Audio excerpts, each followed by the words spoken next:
Muy bien, el título de este mensaje, el Señor me estaba hablando, vino así, se llama El culpable. Y cuando hablamos de culpabilidad, lo que han hecho Encuentro, siempre nosotros hablamos de la culpa como algo malo, ¿sí o no? Dice que voló Isaías y voló ese serafín con un carbón encendido, me limpió del pecado y sacó de mí la culpa. Siempre hablamos de la culpa como algo malo. Pero me sentí confrontado cuando voy a la palabra, escuchen esto, y ustedes no lo vamos a leer ahora porque no es al tema, digamos, a lo que quiero ir, pero sí quiero ir al título de esta palabra que se encuentra en la palabra del Señor, en la Biblia, que está en Romanos 1:18. Anoten eso. Y el título de esa palabra es la culpabilidad del hombre. Entonces cuando yo leí eso, hay algo que saltó en mí. Porque realmente le pregunté al Señor, ¿somos culpables o no somos culpables? Si tu palabra nos dice que ese serafín vuela y nos libra, nos saca la culpa, pero siento como que la palabra también nos confronta a que somos culpables. Entonces cuando vamos a la palabra y empezamos a estudiar esto que podríamos decir como que el sentimiento de la culpa, a ver cómo se lo digo, es una de las emociones más agotadoras, ¿no? Es una de las emociones que más daño nos pueden hacer, porque ustedes saben que provoca enfermedades, puede llegar a provocar gastritis o la falta de sueño, el no poder descansar en paz, crea en nosotros una emoción de fijación, de no poder salir de ese sentimiento de culpa. Pero vuelvo a repetirte, ahora vuelvo al tema, no es que me fui. Cuando vamos a la palabra nos damos cuenta, y no hace falta ser ni psicólogo ni haber estudiado, existe una culpa buena y una culpa mala. ¿Sí? Porque hay una culpa que nos lleva a enfermarnos, como cuando tenemos, vuelvo a repetirte, una fijación de algo que hemos cometido en el pecado, porque la culpa, cabe aclarar esto, o es importante aclarar esto, el sentimiento de culpa o la culpa misma es acusarnos por algo que ya cometimos, escuchen esto, o algo que debía hacer y no hice. ¿Me siguen? Se lo vuelvo a repetir. La culpa viene cuando hice algo de lo cual estoy arrepentido que no debía haber hecho, o cuando debía hacer algo y no lo hice. Y es ahí cuando viene ese sentimiento de culpa que muchas veces a nosotros no nos deja avanzar o no nos deja creer en lo que Dios quiere hacer para con cada uno de nosotros. Pero también la culpa puede desafiarnos. Escuchen esto. La culpa está para activar en nosotros de darnos cuenta que cometí un error, pero puedo cambiar ese error y convertirlo en un aprendizaje para no hacerlo más. Entonces, cuando yo entiendo la culpa como con una actitud de responsabilidad, es ahí cuando las cosas que hice mal, ya no me siento un culpable, un acusado, como que Dios no me perdonó, sino que siento que cometí un error, soy culpable de lo que hice, pero también entiendo que hay un Dios que me perdona y que me da la capacidad de volverlo a intentar. No sé si estoy siendo claro en esta introducción. Vuelvo a repetirte, siempre que hablamos de culpa es como algo que hay que desarraigar, pero nosotros nos hemos acostumbrado a caminar con una persona imaginaria, con algo que hemos creado en nuestra mente o que hemos levantado en nuestro corazón, que yo lo he titulado el culpable o la culpable, como quieras llamarle, es medio machista el título, ¿no? Creo que cada uno de nosotros, como te dije recién, debemos hacernos responsables de las cosas que pasan. Y justamente ayer hablábamos con alguien que están trabajando en la obra, que no son de este lugar, que están sirviendo al Señor. Y esta mujer me hizo una pregunta. ¿Y qué es de las mujeres que fuimos abusadas? Así me dijo, la pregunta dura, recta y al corazón, que te deja, ¿qué respondo? ¿Qué es de las mujeres que fuimos abusadas en nuestra niñez? Y a los 21 años, mi padre quiso hacer exactamente lo mismo que hizo cuando era niña. ¿Cómo yo puedo llevar esta palabra que se cumpla, que usted me está enseñando, a lo que a mí me pasó? Entonces yo me puse a pensar y digo, Espíritu Santo, hay mucha gente que pasó por esa situación. Quizás no de un abuso, pero pueden haber pasado por experiencias traumáticas. Todos en algún momento de la vida, aunque no es lo que nosotros deseamos, pero podemos pasar por momentos que realmente no estamos preparados en ese momento para recibir. Ninguna mujer o ningún niño está preparado para un abuso. Obviamente, es un dolor, un encierro, pero cuando ella me dice, me di cuenta que esa gente que es abusadora, lo que hace es hacer sentir culpable al abusado. ¿Me siguen o no? Cuando yo hice lo que hice porque vos hiciste lo que hiciste. Entonces cuando ella me plantea esto, no fue más que Dios el que me estaba hablando. Porque hay gente que decide caminar con un culpable, pero hay gente que ha aceptado sentirse culpable. ¿Me siguen o no? Entonces cada uno de nosotros a partir de hoy, escuchando esta palabra, o cuando Jesús vino a tu vida, o si es la primera vez en la cual venís y nunca pudiste hablar lo que realmente te pasó, nos lleva a entender que a partir de hoy tú eres responsable de vivir con ella o de soltarla. Y cuando vamos a la palabra, hay una historia que esto, miren, es apasionante de punta a punta. Como se encuentra en Juan 9, 1 al 41. Evidentemente no puedo leer todo eso porque es muy largo, pero se lo voy a contar con mis palabras para que juntos podamos entender cómo la Biblia nos da claridad con respecto a la gente que decide caminar con un culpable. De que yo soy como soy por culpa de él. Que yo hice lo que hice por culpa de ella. Constantemente veo y hablo con gente que lo primero que hace, en vez de reconocer lo que le pasó, vuelvo a repetirte, ya sea responsable o no, es responsabilizar a otro por la decisión que él hoy tiene que tomar y no toma, ya sea porque no tiene fuerzas, porque no tiene ganas o porque se acostumbró a vivir con ese sentimiento de culpa. Y en Juan 9, 1 al 41, la Biblia relata la historia cuando Jesús sana a un ciego de nacimiento. Seguramente ustedes alguna vez escucharon esta historia. Jesús estaba viviendo un momento tenso, un momento difícil. Me voy a bajar para estar más cerca. Un momento difícil, tenso, en el cual Jesús ya no podía predicar con libertad. No podía estar sin inquietar a la multitud. Jesús cada vez que hablaba, ustedes saben que Jesús lo seguían grandes multitudes. Entonces cada vez que él hablaba algo producía. Producía la gente, también producía algo en los religiosos. Porque los religiosos no soportaban y la orden había sido dada. Que cada uno que hablara en nombre de Jesús, llamándolo el Mesías, porque él se hacía llamar el que había de venir, no es que se hacía llamar, era, quiero que me entiendan esto, todo aquel que hablara a favor de eso, dice que tenía que ser expulsado de la sinagoga. Y ser expulsado de la sinagoga en ese tiempo era algo cruel. Es como que vos quieras entrar a la iglesia y te digan vos sos un pecador, no entras. Y es difícil confrontarse con eso. Y en ese tiempo era el hablar de todo el mundo. Decir, no, mira, aquel no a poder entrar a la sinagoga era el hacer la peor porquería que podía haber en ese tiempo.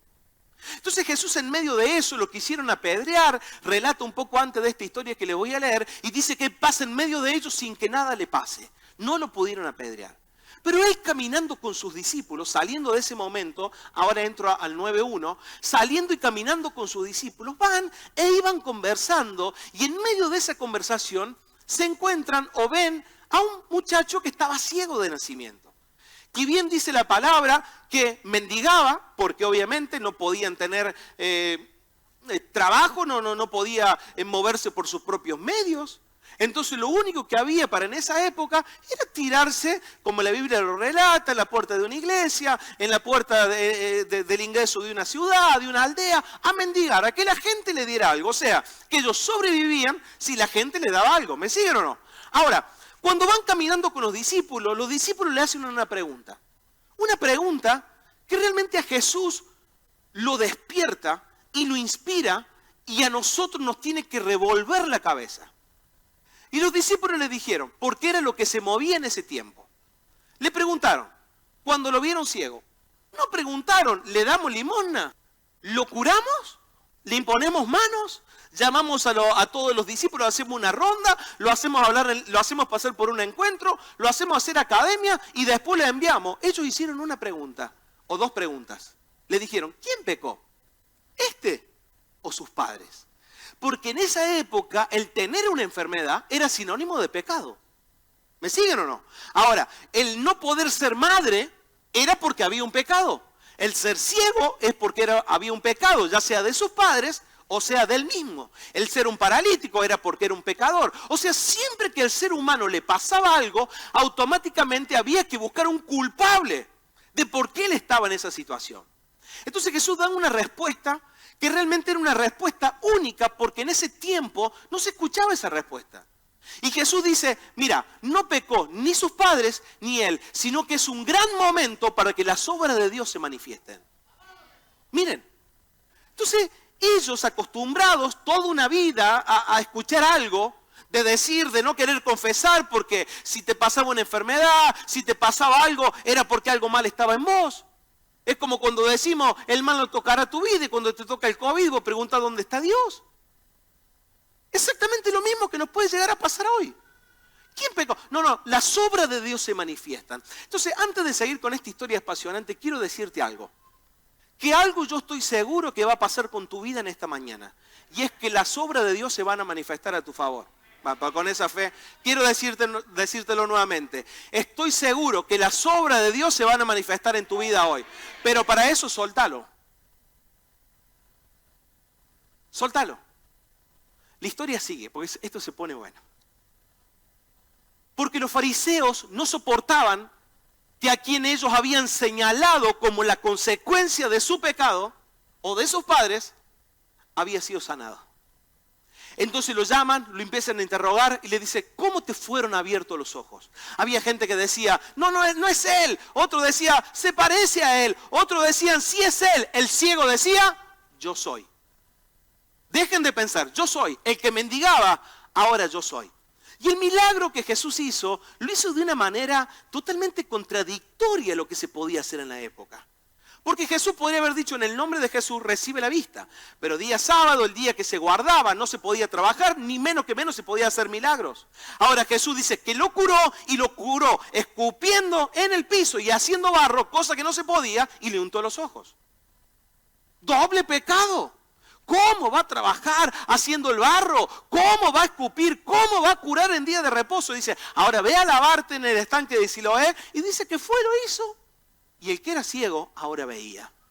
Entonces empezaron a preguntarle y él una y otra vez decía cómo este hombre, que él no sabía quién era, pero que realmente él había recuperado la vista.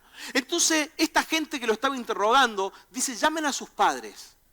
Porque sus padres deben dar fe si realmente él era ciego o se hacía el ciego. Porque no soportaban que un ciego pudiera ver. No soportaban que el primer milagro de ceguera hubiese ocurrido por un hombre al cual ellos llamaban el pecador. El alborotador. Ellos nunca le habían abierto los ojos a nadie. Ellos nunca habían hecho un milagro. Pero a quien él acusaban por pecador, que no servía, que era el mismo anticristo, había hecho un milagro. Llaman a los padres y los padres respondieron lo siguiente. De verdad, mi hijo nació ciego. Ahora que le haya pasado, él ya es grande. Él puede responder por él mismo. Para tener padres así, ¿para qué tener enemigos? ¿Por qué los padres respondieron de esa manera? Porque no querían ser corridos ¿de dónde? De la sinagoga.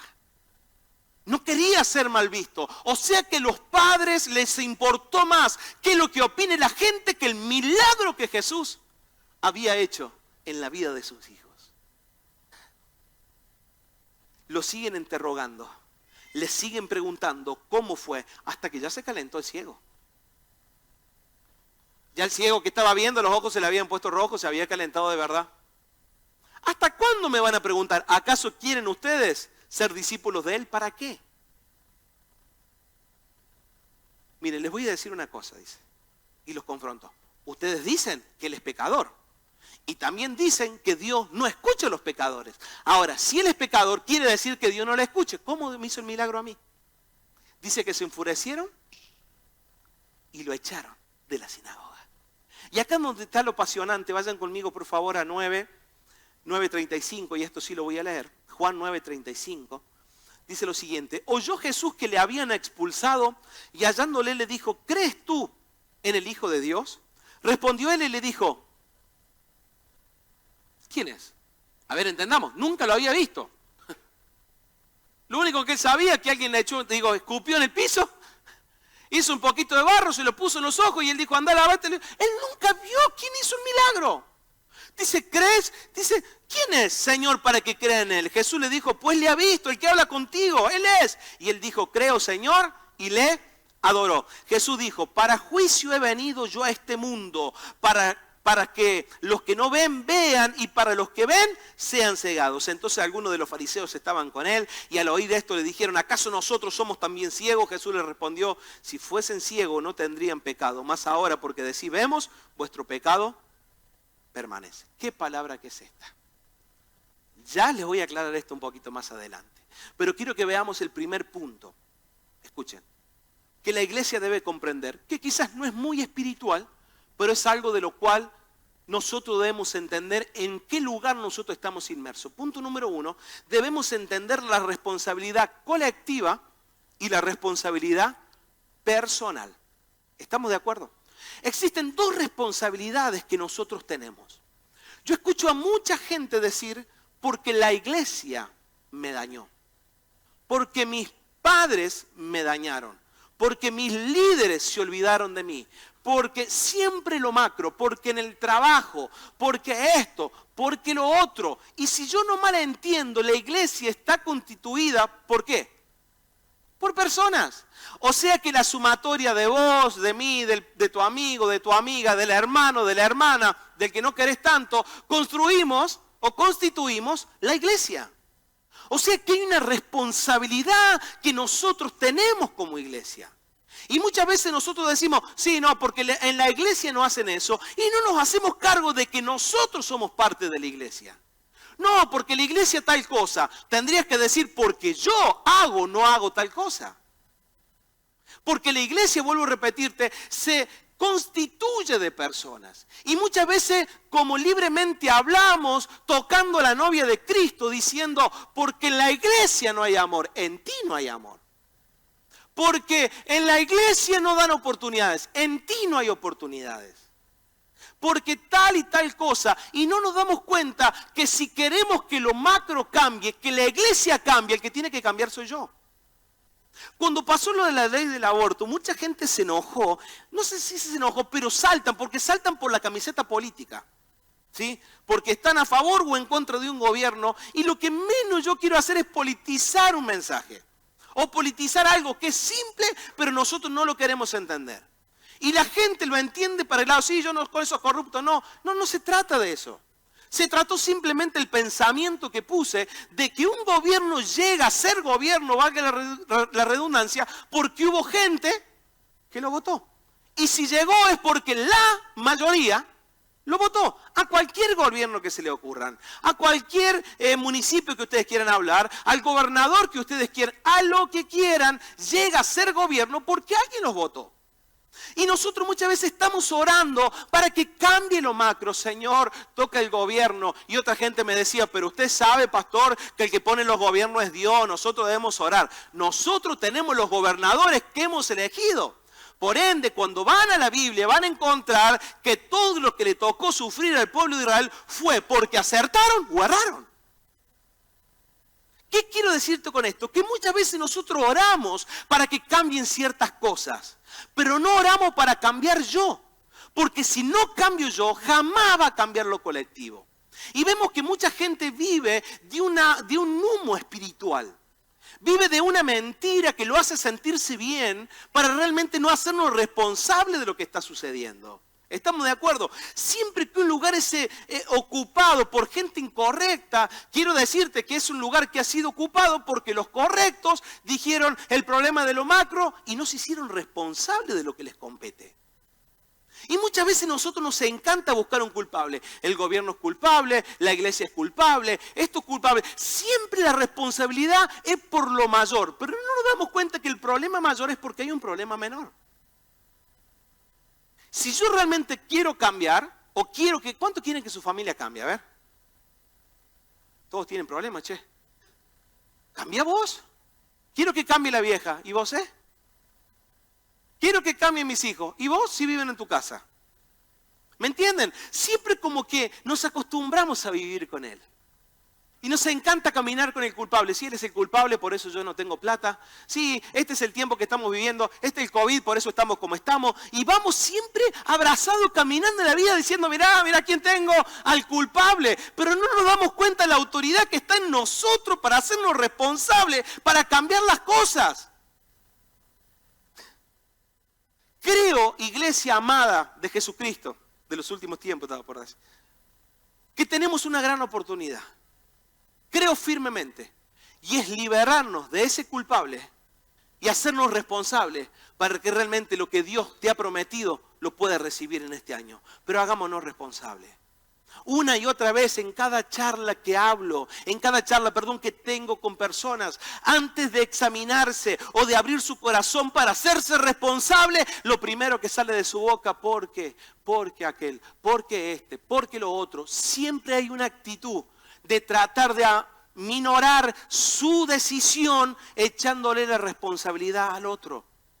Y quieras o no, cuando actuamos así, estamos preguntando, ¿quién pecó? ¿Este o sus padres? No, quiero decirte que aunque hayas cometido un error grande, quizás imperdonable para muchos, al Dios que yo conozco es el que va a hacer que sus obras se manifiesten para perdonarte. Pero sé sincero, no he visto a nadie que Dios pueda levantar de las excusas. Dios te levanta del fracaso, pero jamás te podrá levantar de una excusa. Mire, les voy a contar una historia que a nosotros nos tocó mucho y hay gente de esa época que está conmigo. Lo que les voy a contar, ¿quiere que se lo cuente o no? ¿Cómo le gusta el chusmerío? Lo que les voy a contar no es para acusar a nadie, sino que les voy a abrir mi corazón de lo que a nosotros nos pasó y cómo mucha gente se queda a vivir en una situación traumática. Vuelvo a repetirte que a todos en algún momento nos puede llegar a pasar. Cuando nosotros éramos jóvenes y estábamos dentro de la iglesia, o estábamos tratando, voy a ser más, si ni yo soy sincero, voy a ser sincero. Cuando estábamos tratando de asentarnos dentro de la iglesia, cuando la única motivación era venir a la iglesia, estaba la chica o el chico que te gustaba, esto y lo otro, como la pastora, la motivación que tuvo para quedarse en el rollito fui yo, ustedes lo saben. Es como cuando siempre tenemos estas cosas. Y bueno, Marcelo tuvo una primera reunión, él nos planteó, dice, ¿por qué no hacen un grupo de música? Y yo lo único que sabía que la guitarra tenía cuerda, pero ni siquiera sabía que eran 6 las que tenía. Sabía que existía un piano, pero tampoco sabía cómo se tocaba. Sí, era nieto de un gran músico, hijo de un gran músico, pero yo, nada. No teníamos nada, pero esa palabra, eso que nos dijo, ¿por qué no lo intentan? Y hoy por hoy tenemos muchas facilidades, ¿vieron? Vos vas a YouTube, buscas un tutorial, es como que ahora es más fácil. Ahora, aunque no hace al músico toda la información, sino que tiene que ver con la práctica, es como que hay cosas que te incentivan mucho más. Fíjense en que ahora los hijos quieren ser youtubers, nadie quiere ser músico de la iglesia. Perdón, me confundí de iglesia, ¿no? Quieren vivir siendo youtuber. No hay esa incentivación de decir, yo quiero ser músico de la iglesia. Cada vez como que están escaseando, ¿no? Es como que se perdió no solamente el incentivo de los hijos, sino de los padres de enseñarle a los hijos a ser verdaderos adoradores. Aunque no tiene nada que ver en un instrumento. Me refiero a la pasión de adorar a Dios. Al que le quede el poncho que se lo ponga, decía mi abuela. En ese momento a nosotros nos movilizó. No sabíamos nada, empezamos a buscar un profesor, nos pusimos a tocar, no sé si está Pablo por ahí, él estaba, también ya está, no sé si hay alguien más, estaba Seba, no sé si vino hoy, estuvo en la primera reunión, y empezamos a tocar, ¿sí? Empezamos a intentarlo, sinceramente, a intentarlo, hasta que tocó que un día de reunión era nuestra oportunidad. No crean que dimos el concierto de Beethoven o de la Sinfónica de San Francisco. Era simplemente el momento para después de un año poder tocar nuestras 2 canciones. Que realmente tenían muy pocos tonos. Y nosotros sentados como están ahí, el que estaba dirigiendo, que no viene el caso, no era un director de alabanza, una persona se paró, dijo, bueno, ahora vamos a darle la oportunidad a que los chicos puedan pasar a tocar, así que voy a invitar a los 3 tonos que pasen a tocar. De verdad sabíamos 3 tonos, pero presentarnos de esa manera es como que te mando al infierno y andate como puedas. Imagínense cómo nosotros subimos a tocar. Porque si vos ya lo presentas diciendo, mira, ahí va a pasar el pastor que no sabe hablar, ¿qué vas a estar mirando vos?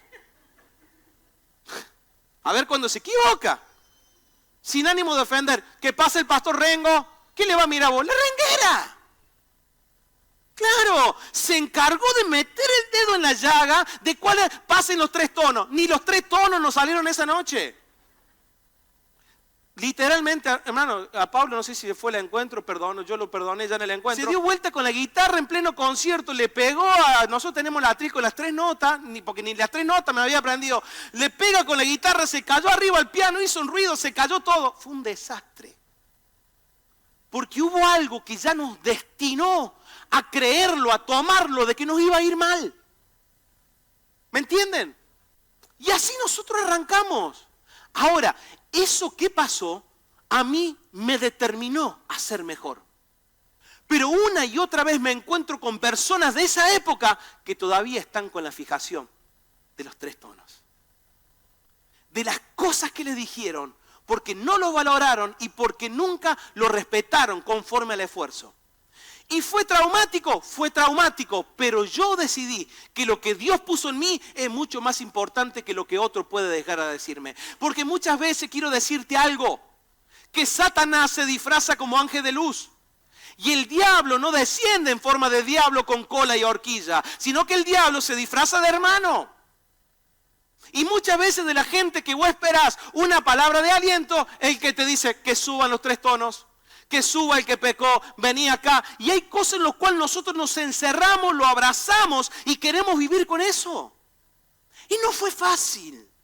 No es fácil cuando alguien te defrauda, ¿o no? No es fácil cuando vos realmente esperás que alguien te abrace y te apoye y te suelta la mano. No es fácil. No es fácil. Pero me di cuenta que con Jesús, su yugo es fácil y la carga es ligera, como le prediqué el domingo pasado. Decidimos soltar y vemos cómo Dios pudo responder a la actitud de nuestro corazón. Pero no podemos quedarnos a vivir en una temporada que no fue buena para nosotros. A nuestros ojos no fue buena, pero a los ojos de Cristo es la preparación para todo lo que Dios iba a hacer a través de nuestra vida. No fue fácil. Duele y realmente duele. Ciertas cosas duelen, amado. Duelen y duelen de verdad. ¿Me escucharon? Duelen. No estoy diciendo que no sienta, que no te duela, hay que olvide. Duele, pero sí te quiero decir que más importante es que aceptes que tu corazón es tuyo y tú decides qué guardas en él por el bien de tu salud mental, por favor. Por el bien.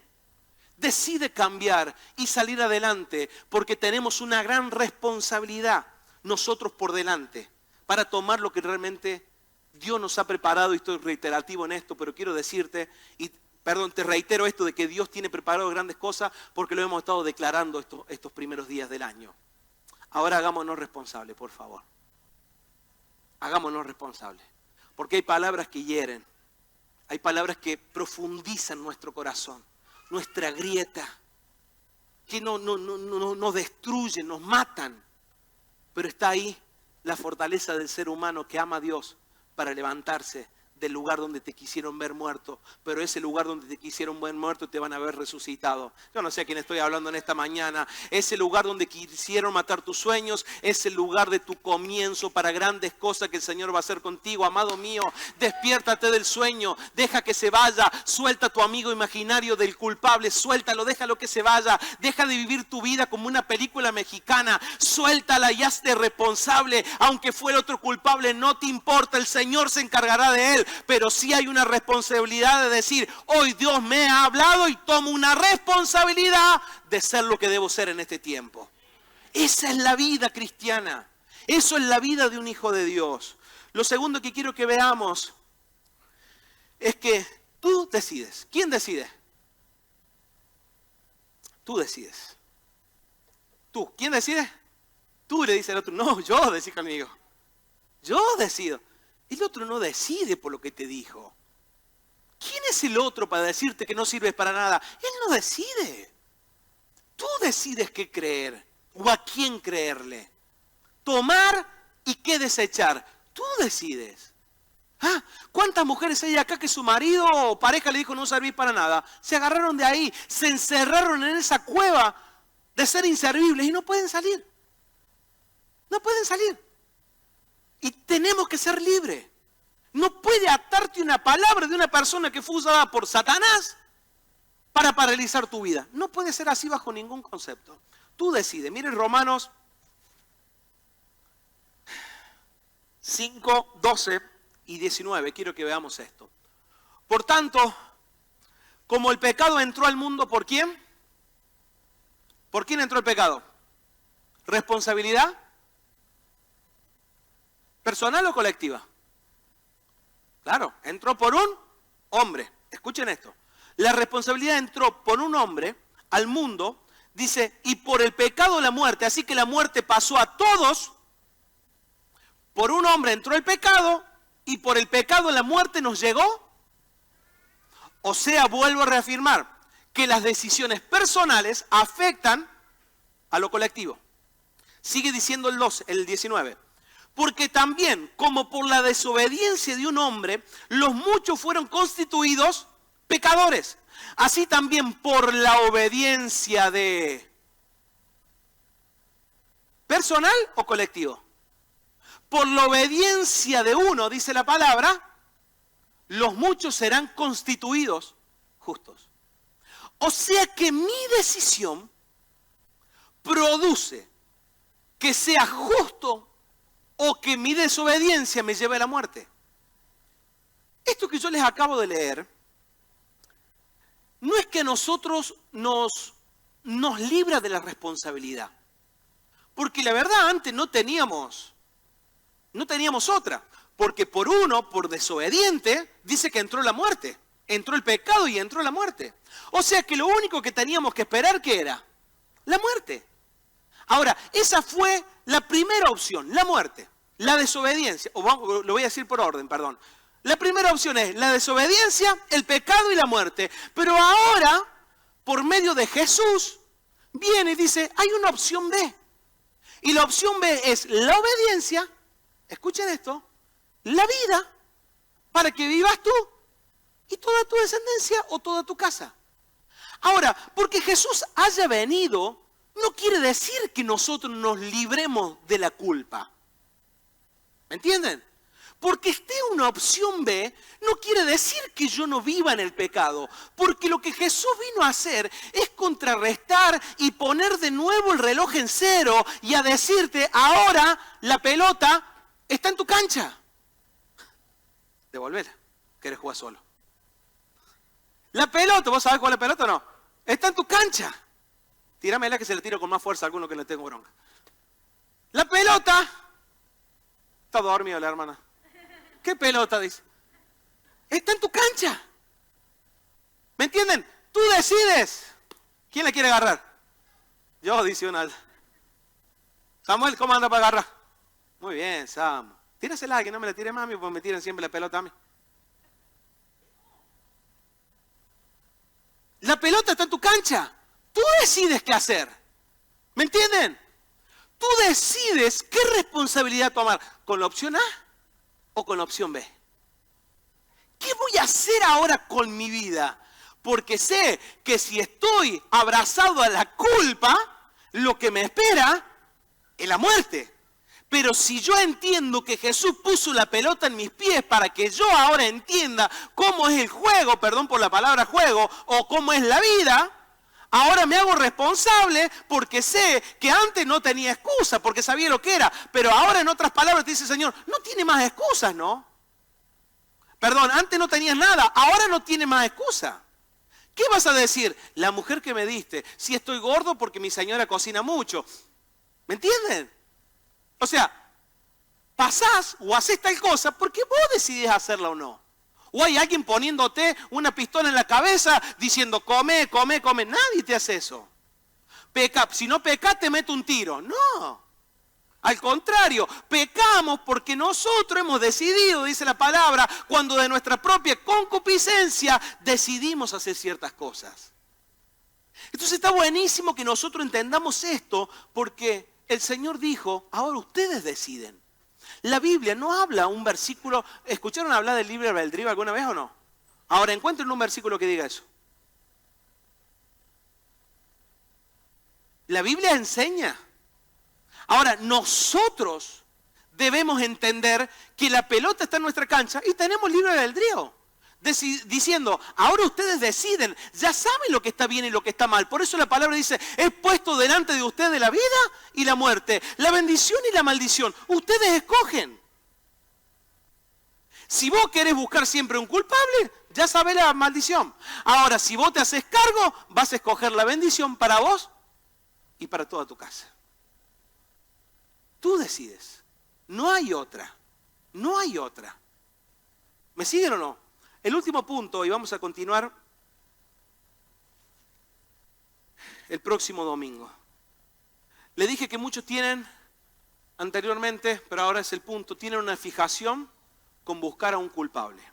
Hay una fijación constante de no poder sacar los ojos o la vista de encima de la gente que le dañó, de la gente que realmente le hizo un daño en su vida. Hay una fijación con respecto a eso.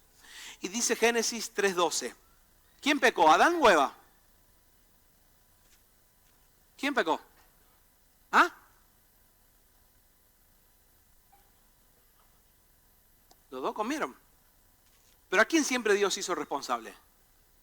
¿Ah? Al hombre. ¿Quién comió primero? Es injusto. Yo siempre le dije que las mujeres son las culpables. ¿Es injusto o no? ¿Qué hizo Adán cuando Dios le pidió respuesta? El hombre respondió, ¿la mujer? ¿Qué me diste? ¿Fue mentira eso? Porque muchos dicen corto, eso es la verdad. Si la que le dio a la lengua, entre mate y mate, sí, que te cuento para qué hora, viste que aquella anda con este, fue la que le dio lugar. La mujer que me diste, dice, por compañera, me dio del árbol y como yo creía que era buena, comí. Ahora Dios no van a encontrar en la Biblia que le da o le pide respuesta primeramente a Eva, sino que lo hace responsable ¿a quién? Adán, como hombre, como sacerdote. ¿Dónde estabas tú, Adán? ¿Por qué te escondes, Adán? ¿Por qué una mujer llega a cometer tal error? Porque el hombre no hace lo que tiene que hacer. ¿Saben? No es mi tema. Pero sí es el tema de decir que si hasta Adán buscó un responsable, un culpable de lo que le pasó. Adán, en vez de hacerse responsable, dijo, la mujer que me diste. ¿Se dan cuenta que desde el principio, desde la creación, hay una culpabilidad con la cual nosotros decidimos caminar? Siempre nosotros decidimos buscar un culpable. Ay, sí, bueno, yo cometí adulterio, pero bueno, también se me desnudó. ¿Y qué hacías ahí? ¿Me entendés lo que te digo? Y bueno, sí, lo robé, pero bueno, ¿para qué deja la billetera ahí? ¿Me entienden lo que les digo? Muchas veces nos engañamos a nosotros mismos. Sí, la verdad que le miré la cola, pero también cómo se viste. Fuerte, ¿no? ¿Van a venir el domingo que viene o no? Siempre buscamos responsables. Una vez uno dice, no voy más a la iglesia porque mira cómo se viste la mujer y no quiero adorar, pero no puedo dejar de mirar, hermano. Espero que no sea uno que está acá, porque si no también te está hablando a vos. De última, pedí que en vez que Dios te haga el milagro, que te deje ciego. Claro, es preferible. Que te saques un ojo. Yo veo que salgan de acá de la iglesia los hermanos con un ojo menos, un brazo menos, una pierna menos. Somos templo. Pero muchas veces estamos tan aferrados a cosas que hacemos dentro de la iglesia. ¿Me entendés? O sea, hoy vos podés cambiar porque viniste, te cantaron 3 canciones, el pastor te predicó una palabra, le creí, la tomé, cambié. Pero también podés estar en tu casa, no tuvo la pastora, no cantó la pastora, no predicó el pastor, no levantaron ofrenda y decidís cambiar y cambiás. Pero parece que si no tenemos ciertos estereotipos dentro de la iglesia, es como que Dios no puede hacer. Amamos la forma, amamos ciertas cosas. Como que, ay sí, por eso, mire, a esto iba. Porque siempre culpamos. ¿Cómo estuvo la palabra? No estuvo tan buena la palabra. Sí, el pastor estaba medio. No, la pastora, vos sabés que estaba sin voz. Le erró una desafinada. Siento como que Dios no estuvo. ¿Y vos, ¿Me entienden? A ver, te pueden recibir en la puerta mal. Que no está bien, obviamente. Puede cantar mal, puedo pifiar una predicada y no ser tan buena, quizá una prédica, pero no quiere decir que tú no decidas cambiar lo que tengas que cambiar. Siempre lo que pasa es como que me afecta a mí, ¿no? Me afecta. Somos como el clima. Si hace frío, ando con campera. Si hace calor, ando de ojotas. Pero en Cristo no es así. En Cristo, pase lo que pase, mi confianza está en Él. Pase lo que suceda o suceda lo que suceda, hagan lo que me hagan, mi confianza está puesta en Él. Y tengo que seguir firme con mis convicciones.